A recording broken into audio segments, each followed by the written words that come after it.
नमस्कार. आजच्या भागामध्ये इथे आता भूमी घर सोडून आलेली असते.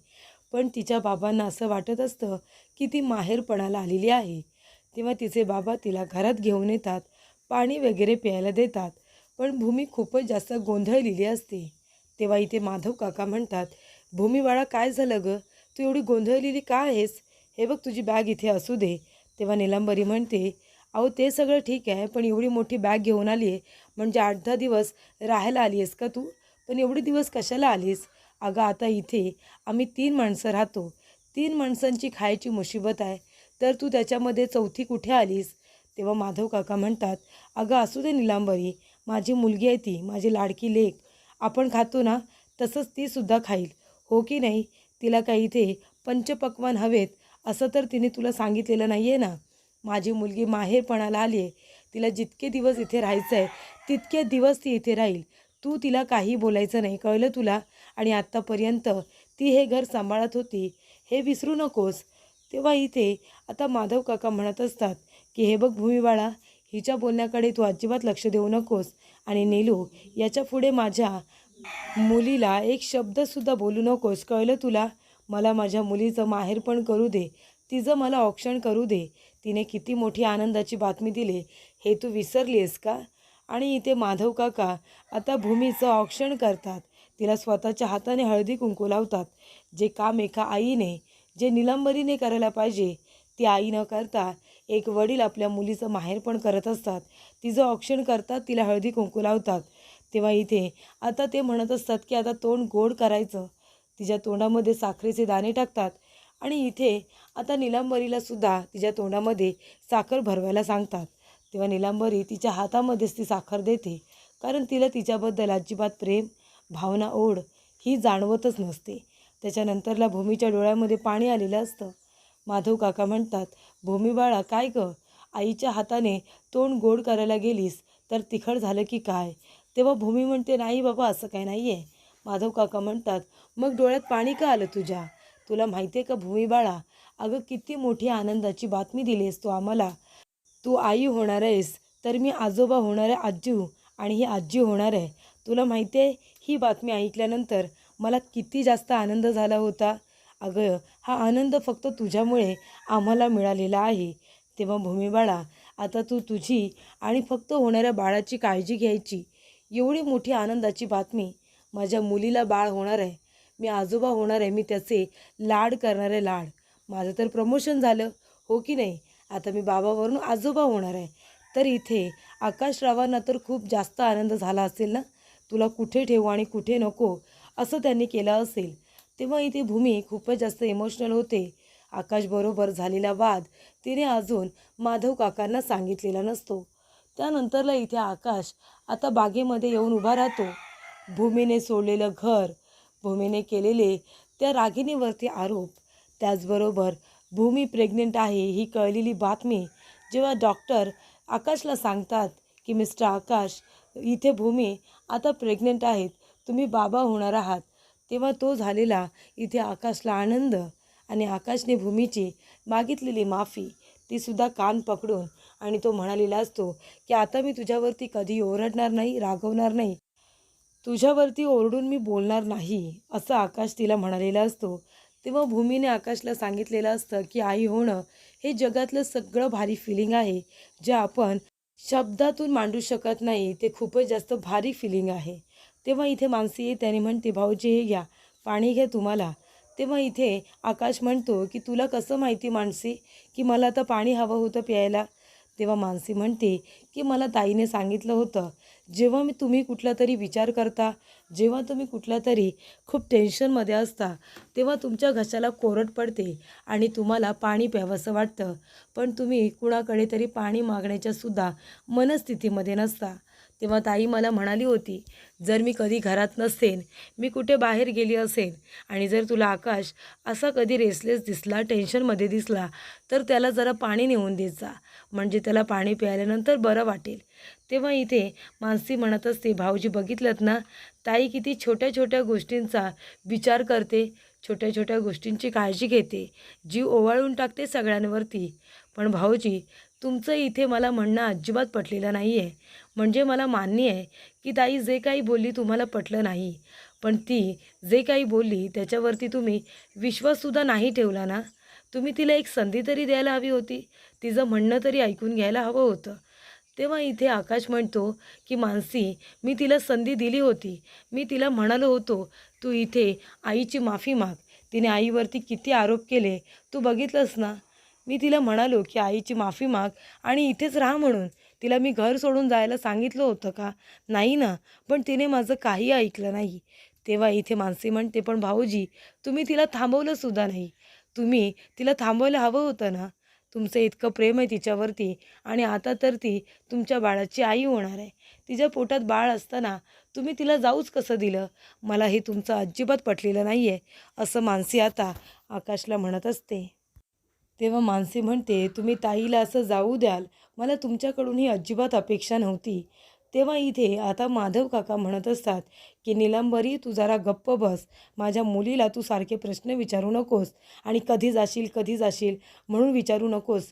ती इथे माहेरपणाला आली आहे, कळलं तुला? तेव्हा निलंबरी म्हणते, हो, माहेरपणाला मुली येतात ना. अहो 2-3 तासासाठी येतात की अशा हव्या तेवढा दिवस राहायला येतात. अहो त्या घरातले लोक काय बोलतील? तेव्हा इथे आनंदाची बातमी तर कळली, पण म्हणून काय लगेच इथे एवढे कपडे बॅग वगैरे घेऊन माणसं येतात का? माधव काका म्हणतात, नीलू, तू जरा गप्प बसतेस का? मला माझ्या मुलीशी बोलायचं आहे, तू जरा शांत बस. तेव्हा नीलांबरी म्हणते, बोला, काय बोलायचं आहे ते बोला, पण एवढे दिवस कोण येतं राहायला?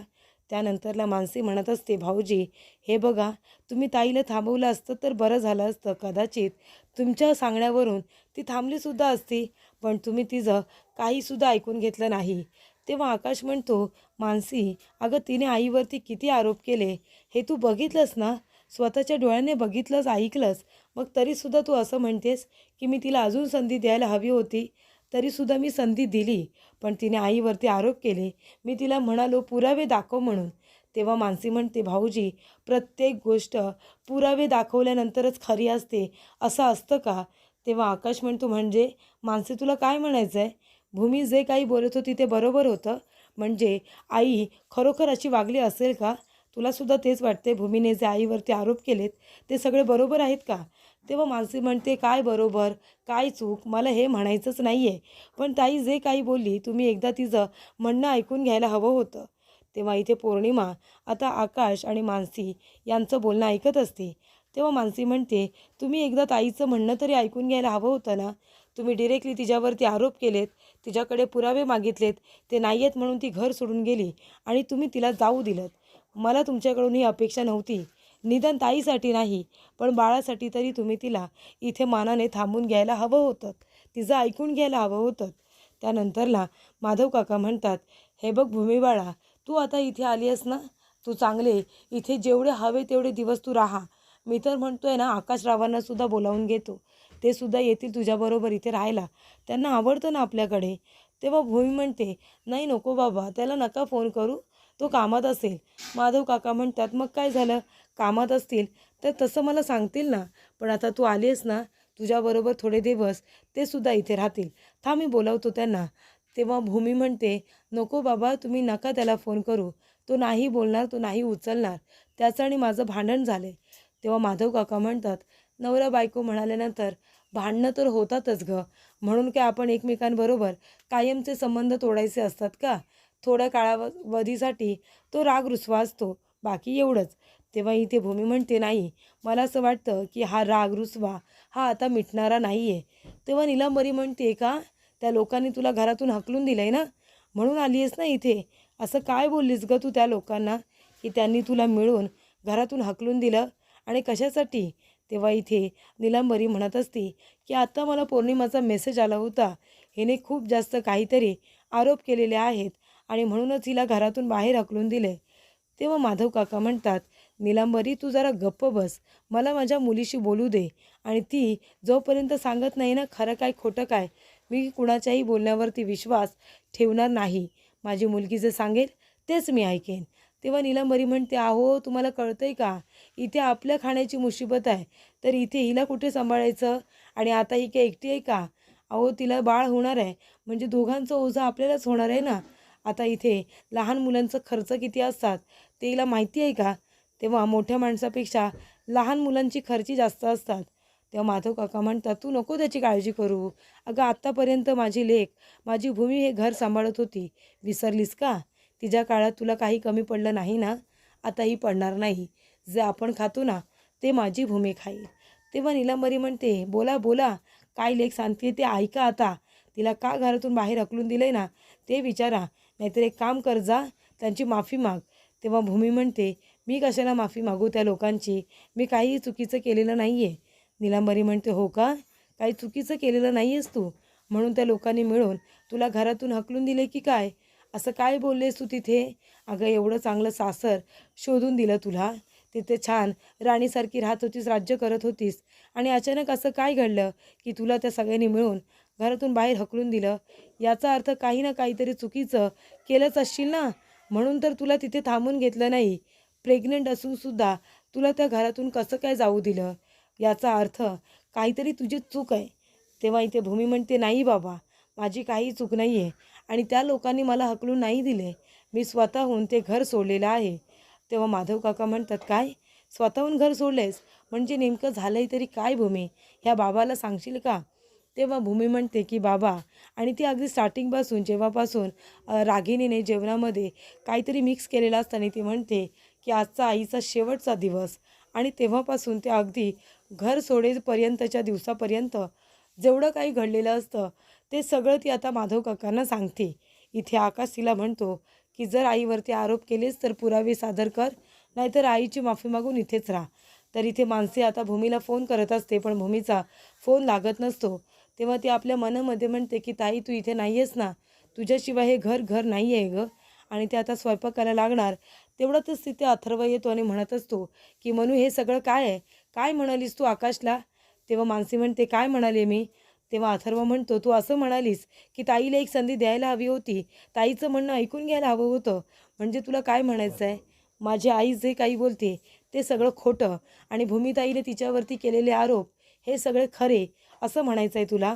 अथर्व म्हणतो, अगं मनू, तुला माहिती आहे का, ताईने असे आरोप केलेत ना की तिच्याकडे एकसुद्धा पुरावा नाही आहे.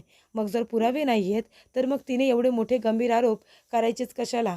मला माहिती आहे ती तुझी मोठी बहीण आहे, तू तिच्यासाठी खूप लाडकी आहेस, ती तुझ्यासाठी लाडकी आहे, पण म्हणून चूक असली तरीसुद्धा पाठीशी घालायचं नाही. जर तिचं चुकीचं आहे तर चुकीचंच म्हणायचं. तेव्हा इथे आता अथर्व मानसीवरती चिडलेला असतो. तेव्हा मानसी म्हणते, कोण बरोबर कोण चूक मी असं सांगितलेलंच नाही आहे.